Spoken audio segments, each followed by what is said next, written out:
জানান মমতা বন্দ্যোপাধ্যায়। স্বচ্ছতা রাখতে হবে এবং স্বচ্ছতা রাখার জন্যই এই দাবি জানান। শুধু তাই নয়, সাইক্লোন হচ্ছে সে কারণে স্ট্রং রুমের বাইরে যাতে শেডের ব্যবস্থা করা হয়, সংবাদ মাধ্যমের যারা কর্মীরা রয়েছেন তাদের জন্যও যাতে শেডের ব্যবস্থা করা হয় সে দাবিও রাখলেন মমতা বন্দ্যোপাধ্যায়।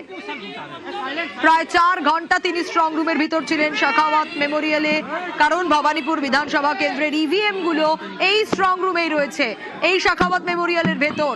এবং স্বচ্ছতা বজায় রাখতে ওয়েবকাস্টিং এর দাবি জানালেন মমতা বন্দ্যোপাধ্যায়। বললেন সাইক্লোনের জন্য স্ট্রং রুমের বাইরে শেডের ব্যবস্থা করতে, সংবাদ কর্মীদের জন্য, সংবাদ মাধ্যমের জন্য শেডের ব্যবস্থার দাবি জানালেন মমতা বন্দ্যোপাধ্যায়। ওয়েবকাস্টিং এর দাবি করলেন, বললেন অভিযোগ পেয়ে ছুটে এসেছেন। প্রথমে কেন্দ্রীয় বাহিনী ঢুকতে দিচ্ছিল না, পরে ঢোকার অনুমতি দেয় এবং 4 ঘন্টা, প্রায় 4 ঘন্টা মমতা বন্দ্যোপাধ্যায় তিনি শাখাওয়াত মেমোরিয়ালের স্ট্রং রুমে ছিলেন এবং তারপর 4 ঘন্টা পর তিনি বেরিয়ে সাংবাদিকদের সঙ্গে কথা বললেন, সাংবাদিকদের প্রশ্নের উত্তর দিলেন। সংবাদ মাধ্যমের জন্য শেডের দাবি জানিয়েছেন। সাইক্লোন হচ্ছে, ঝড় বৃষ্টি হচ্ছে, আবহাওয়া খারাপ, শুধু তাই নয় স্বচ্ছতা বজায় রাখতে হবে সে কথা বললেন। তাই স্ট্রং রুমে ওয়েবকাস্টিং এর দাবি জানান মমতা বন্দ্যোপাধ্যায়। শুধু শাখাওয়াতে নয়, রাজ্য জুড়ে এই ওয়েবকাস্টিং এর দাবি জানালেন মমতা বন্দ্যোপাধ্যায়।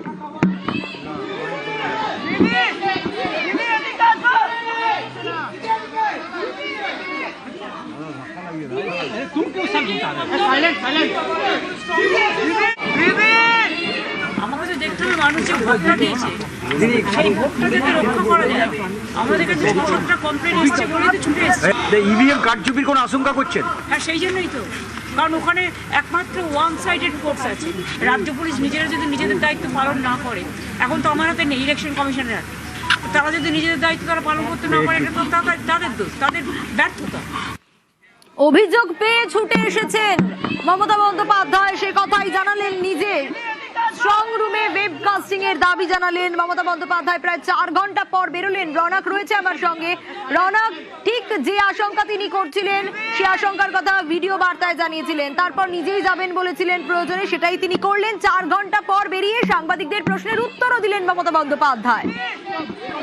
দেখো, একেবারে তুমি যে ছবিটা এখনো দেখতে পাচ্ছ, মমতা বন্দ্যোপাধ্যায় শাখাওয়াত স্কুল থেকে বেরিয়ে 50 মিটার এসে তিনি কিন্তু দাঁড়িয়ে রয়েছে, কনভয় দাঁড়িয়ে রয়েছে, তিনি গাড়ির ভেতরে রয়েছে। একদিকে দেখা যাচ্ছে যে তৃণমূল কর্মী সমর্থকরা জয় বাংলা স্লোগান দিচ্ছে এবং সেই কারণেই একেবারে দেখতে পাচ্ছ মমতা বন্দ্যোপাধ্যায়ের গাড়ি কনভয়, তিনি দাঁড়িয়ে রয়েছেন। অর্থাৎ শাখাওয়াত থেকে বেরিয়ে তিনি দাঁড়িয়েছিলেন তৃণমূল কর্মী সমর্থকের তরফ থেকে, তিনি দাঁড়িয়েছিলেন তৃণমূল কর্মী সমর্থকের তরফ থেকে জয় বাংলা স্লোগান দেওয়া ছিল। তিনি একাধিক অভিযোগ করলেন, যেমন তিনি করতে পারবো কোন রকম ভাবে কিছু চিন করার বিষয় তিনি দেখতে পাননি, ব্যান্ডেজ লাগানো হয়েছিল, এরকম একাধিক অভিযোগ করেন। এবং বাইরের বহিরাগত স্ট্রং রুমে ঢোকানো একটা বিষয় তিনি সামনে আসেন এবং তিনি এটা জানান যে উনি চাইলেই কিন্তু এখানেও বহু মানুষ জড়াতে পারে, কিন্তু উনি শৃঙ্খলাবদ্ধভাবে নিয়ম মেনেই এখানে এসেছেন। কিন্তু কেন এই ধরনের ঘটনা হলো বা নির্বাচন কমিশনের তরফ থেকে কোনো পদক্ষেপ নেওয়া হলো না এবং দেখা গেল যে তিনি বেরিয়ে ভুড়ি অভিযোগ কিন্তু নির্বাচন কমিশনের বিরুদ্ধে একেবারে তোপ ডাকলেন। প্রথমত তিনি যেটা জানাচ্ছিলেন যে এই যে স্ট্রং রুম শেখাওয়াতপুরে তৈরি করা হয়েছে তার ভেতরে যথাযথ সিসিটিভি ক্যামেরার কোনো ব্যবস্থা নেই, সেই ব্যবস্থা যত দ্রুত সম্ভব তত দ্রুত করতে হবে নির্বাচন কমিশনকে। এবং শুধু তাই নয়, তাদের এজেন্টদের ভেতরে বসে থাকার জন্য যথাযথ ব্যবস্থা করতে হবে, যাতে 24 ঘন্টা তারা নজর রাখতে পারে। এবং যে অভিযোগটা তিনি তুললেন, একদম ভয়াবহ অভিযোগ, যে ইভিএম মেশিন, সেই ইভিএম মেশিন ব্যান্ডেজ দিয়ে সিল করা, সেই ব্যান্ডেজ যে কোনো সময় ছিঁড়ে ফেলতে পারে যে কেউ, কেন এই ধরনের ঘটনা ঘটবে, এরকম একাধিক অভিযোগ কিন্তু ইতিমধ্যে মুখ্যমন্ত্রী মমতা বন্দ্যোপাধ্যায় শুনলেন। প্রায় 4 ঘন্টার কাছাকাছি সময় তিনি এই স্ট্রং রুমে ছিলেন। একেবারে দেখা গেল মুখ্যমন্ত্রী মমতা বন্দ্যোপাধ্যায় তিনিই কিন্তু একেবারে স্ট্রং রুমের ভেতরে ঢুকে রাজুত পাহারা দিতে দেখা গেল এবং তারপর তিনি কিন্তু এই যে স্ট্রং রুম শাখাওয়াত স্কুলে তৈরি করা হয়েছে।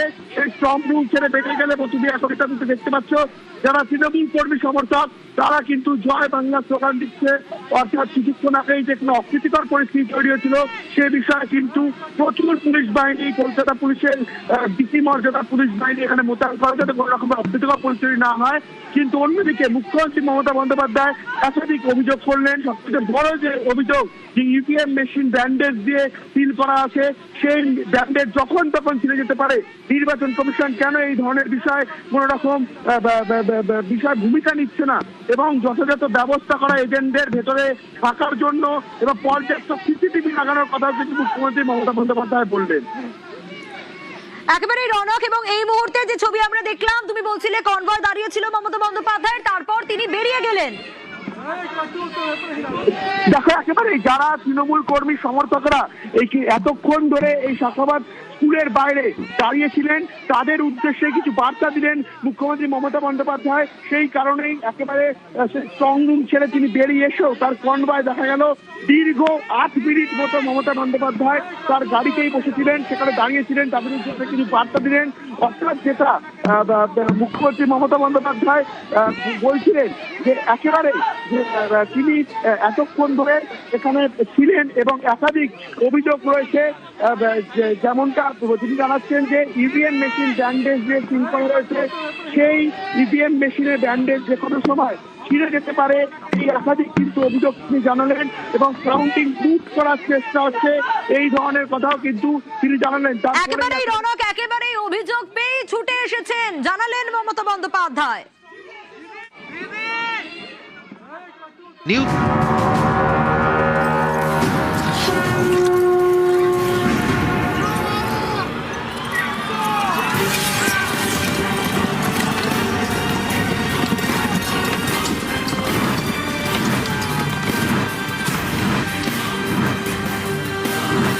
মমতা বন্দ্যোপাধ্যায়ের 26-এ 226 পারের দাবি তৃণমূল নেত্রীর, কর্মীদের শান্ত থাকার বার্তা মমতার।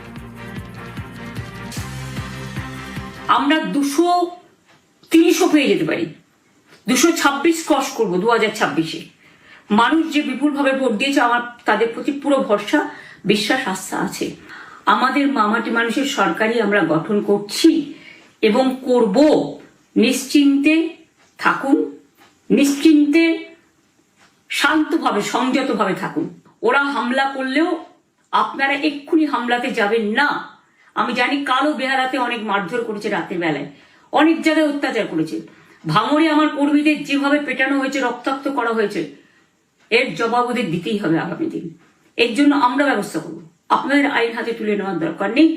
আর আমি প্রশাসনকেও বলবো, অনেক খেল আপনারা দেখিয়েছেন বিজেপির কথায়, দয়া করে কাউন্টিংয়ে আমাদের ছেলে মেয়েদের গায়ে বা মানুষের গায়ে বা কোনো রাজনৈতিক দলের গায়ে হাত দেওয়ার চেষ্টা করবেন না। অনেক পিটিয়েছেন, আর নয়।